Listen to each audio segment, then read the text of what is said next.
Railway station का platform सुनसान था। रात के 2 बजे का वक्त था।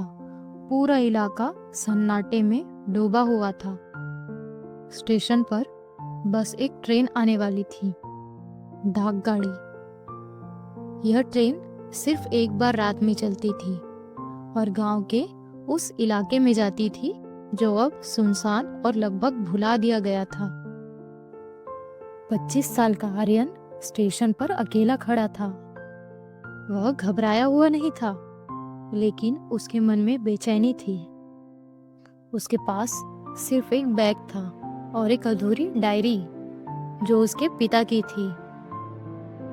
उसके पिता अखिलेश वर्मा 15 साल पहले उसी गांव में रहस्यमय तरीके से गायब हो गए थे।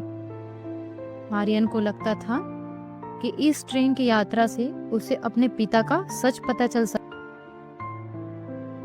ट्रेन धीमे धीमे प्लेटफॉर्म पर आकर रुकी। ये कोई सामान्य ट्रेन नहीं थी। इसके डिब्बे पुराने और जर्जर थे। खिड़कियों पर जाले जमे हुए थे और इंजन से निकलता धुआं घने कोहरे में मिलकर एक अजीब सा माहौल बना रहा था। आर्यन ट्रेन में चढ़ा और इधर उधर देखा। पूरी ट्रेन खाली थी। वह एक कोने में जाकर बैठ गया। तभी डिब्बे के दूसरे छोर पर एक हलचल हुई। उसने देखा कि एक अजनबी व्यक्ति काले कपड़ों में उसकी तरफ आ रहा है। आदमी की उम्र 50 साल के आसपास थी। वो लंबा और दुबला पतला आदमी था। क्या तुम जानते हो कि यह ट्रेन कहाँ जा रही है? उसने सीधे आर्यन से पूछा। हाँ, मुझे अपने पिता का पता लगाना है। क्या आप भी इस ट्रेन के यात्री हैं? आर्यन ने जवाब दिया। अजनबी ने रहस्यमय ढंग से मुस्कुराते हुए कहा, मैं यहाँ हमेशा से हूँ, लेकिन तुम्हें यहाँ नहीं होना चाहिए था। ट्रेन चल पड़ी। बाहर अंधेरा और घना कोहरा बढ़ता जा रहा था। खिड़कियों से देखने पर सिर्फ पेड़ों की परछाइयां दिख रही थी। आर्यन ने खिड़की से नजरें हटाई। तभी उसे एक धीमी गूंज सुनाई दी। आर्यन। आवाज हल्की लेकिन साफ थी। वह चौकन्ना हो गया। ये आवाज किसकी है? उसने अजनबी से पूछा। अजनबी ने कहा, यह तुम्हारे अतीत की आवाज है। इस ट्रेन में हर यात्री को अपनी सबसे बड़ी गलती और सबसे गहरे डर का सामना करना पड़ता है। आर्यन को समझ नहीं आ रहा था कि यह सब सच है या उसका वहम। तभी ट्रेन अचानक रुक गई। ट्रेन का दरवाजा खुला और एक महिला ट्रेन में चढ़ी। वो लाल साड़ी में थी और उसके चेहरे पर सन्नाटा और आंखों में गहराई थी। उसने आर्यन की तरफ देखते हुए कहा, तुम अपने पिता को ढूंढने आए हो, लेकिन क्या तुम जानते हो कि वो क्यों गए थे? आर्यन ने कहा, मैं सिर्फ इतना जानता हूँ कि वो अचानक लापता हो गए। उनके बारे में कोई नहीं जानता कि उनके साथ क्या हुआ और वो कहाँ गए।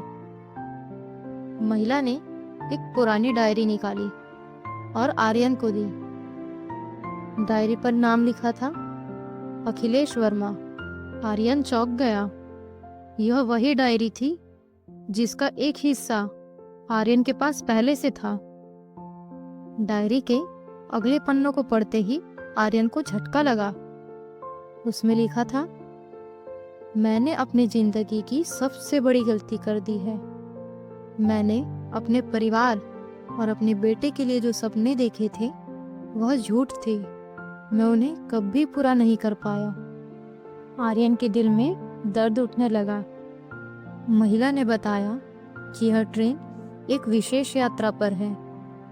यह उन लोगों को कहानियां समेटे हैं जिन्होंने अपनी जिंदगी में अधूरे सपने और पछतावे छोड़े हैं। महिला ने बताया कि यह ट्रेन एक विशेष यात्रा पर है। यह उन लोगों की कहानियां समेटे हैं जिन्होंने अपनी जिंदगी में अधूरे सपने और पछतावे छोड़े हैं। तुम्हारे पिता ने यह गांव क्यों छोड़ा, जानते हो? महिला ने पूछा। आर्यन ने गुस्से से कहा, उन्होंने हमें छोड़ दिया, वो एक कायर थे। महिला ने सिर हिलाते हुए कहा, नहीं, उन्होंने तुम्हें बचाने के लिए खुद को बलिदान कर दिया। महिला ने पूरी कहानी बताई।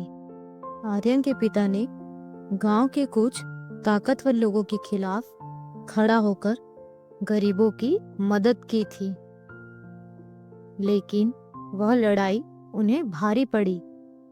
उन्हें धमकियां मिलने लगी और अपनी जान बचाने के लिए उन्हें गांव छोड़ना पड़ा। ट्रेन अचानक फिर से झटके के साथ रुकी। अब आर्यन ने देखा कि डिब्बे के अंदर एक परछाई उभर रही थी। यह परछाई उसके पिता की थी। पापा, आर्यन ने चिल्लाया। परछाई ने धीरे से कहा, बेटा, मैं तुम्हें यहाँ आने से रोकना चाहता था, लेकिन अब जब तुम यहाँ हो तो मुझे माफ कर दो। मैंने जो किया वो सिर्फ तुम्हारे और तुम्हारी माँ के लिए किया। आर्यन की आंखों में आंसू थे। उसने कहा, पापा, आप हमें छोड़कर क्यों गए?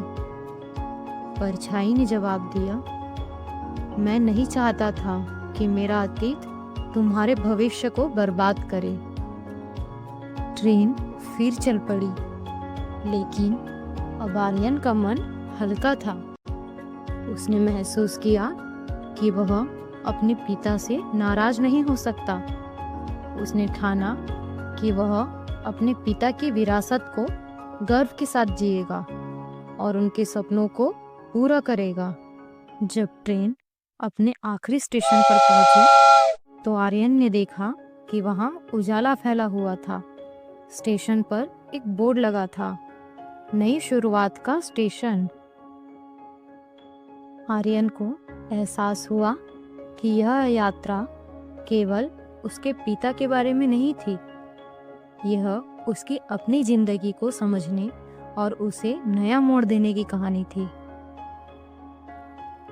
यह कहानी हमें सिखाती है कि हमारे अतीत में चाहे कितनी भी गहराई या दर्द हो, हमें उसे समझकर आगे बढ़ने की हिम्मत करनी चाहिए। सच्चाई से सामना करना कठिन होता है, लेकिन यही हमें मजबूत बनाता है। इसी तरह के मज़ेदार और इंस्पिरेशनल वीडियो देखने के लिए हमारे चैनल को सब्सक्राइब करें और वीडियो को शेयर और लाइक करना ना भूलें।